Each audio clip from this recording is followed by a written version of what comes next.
You're looking at a woman who was publicly silent for a decade. Fresh out of college, Lewinsky catches the eye of the president as he's leaving the White House and goes out of her way to catch it again. This was the next Watergate. And to be taken out of context, it was excruciating. It was awful what I did. Hillary she called Monica Lewinsky a narcissistic Looney Tune. Most people around the country won't be paying much attention. Put it in a baggie, you put it in a Ziploc bag, and it could be your only insurance policy down the road, or it could never be needed and you can throw it away. Why did you tell Linda Tripp about this dress? Because it was funny. It was funny.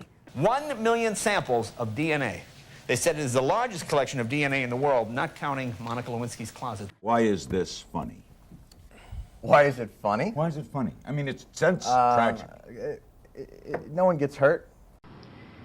It feels like a punch in the gut. And then she told you, save this dress. I could destroy this. I knew at that point, I knew that was obstruction of justice, and I was in enough trouble already. Now, the 40-year-old has written a piece in her own words for Vanity Fair's May 8th issue. Why? She tells the magazine, it's time to burn the beret and bury the blue dress. I wrote the Vanity Fair essay, which was kind of the first thing I had done in 10 years, and where people who were involved in the media and in particularly ridiculing me stepped forward to sort of say that they regretted their behavior. We've decided that because of whatever happened between her and Bill Clinton, that she doesn't have a right to be in public space. She has been shamed and outed in a way that is almost unprecedented for men. That naughty artist who put the shadow of Monica Lewinsky's dress into the portrait of President Bill Clinton is being tarred with his own brush today. Painter Nelson Shanks is catching a ton of heat on social media. I've had to live with the consequences every day since.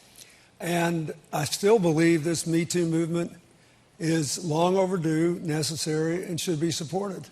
The spirit of the Me Too movement is that it doesn't matter how long ago it happened. Examples of men who were not held accountable for their behavior, especially men in power, with younger women or people who worked for them, is worthy of being re-adjudicating or adjudicating for the first time, no matter how long ago it happened. And so it seemed tone deaf to me because you seemed offended to be asked about this thing when, in all due respect, sir, your behavior was the most famous example. You know, we first heard her name 2 decades ago, long before the Me Too movement would change public perception. Now, InStyle magazine is recognizing Monica Lewinsky for the person she's become and her mission to help others with similar stories. In the era of Me Too, the story of a young intern's entanglement with the most powerful man in the world and its aftermath now examined in a completely new light by director Blair Foster. There's a real power imbalance here. Monica Lewinsky was patient zero 20 years before the Me Too movement. Nobody took a step back, nobody, and said, wait a minute, what about this young girl? There's no question that Monica Lewinsky was described the way women have been described for generations and for centuries when it comes to powerful men. Do you think women are oppressed in America? Is that a real question? It's frankly a miracle that Lewinsky seems to have emerged with her sense of humor intact, because when someone recently tweeted, "I don't know who Monica Lewinsky is," she replied, "I'm the chick from over 125 rap songs," which is both very funny and also technically true. Beyonce gets checked by infamous White House intern Monica Lewinsky. It was just a song, like it was just a blue dress. From her TED Talk about shame to her Click with Compassion campaign, Monica has worked tirelessly to break the silence and isolation that too often surrounds victims of bullying and name-calling. For her work against bullying and on the Defy the Name campaign, I am very, very proud to present the Webby Award for Best Influencer Endorsement to Monica Lewinsky. And recently I stumbled upon the Monica Lewinsky documentary, and of course I'd heard of this story before, but I learned a lot that I did not know. And I thought it'd be fun to put on makeup and tell you guys what I watched. I'm starting with my brows already good and on, and let's get into the story. Why she kept the dress is a little psychotic. I think that who we should listen to is Monica Lewinsky.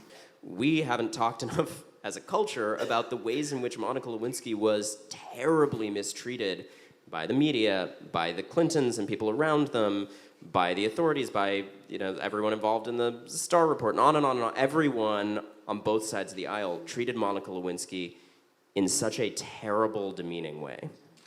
Activist and former White House intern Monica Lewinsky had never been Trump's biggest supporter. In fact, she has actively used her platform to discredit and criticize him. On Twitter, Lewinsky calls herself an anti-bullying activist, TED Talks giver, and Vanity Fair contributor, among other things. Therefore, it should come as no surprise that she's never been fond of the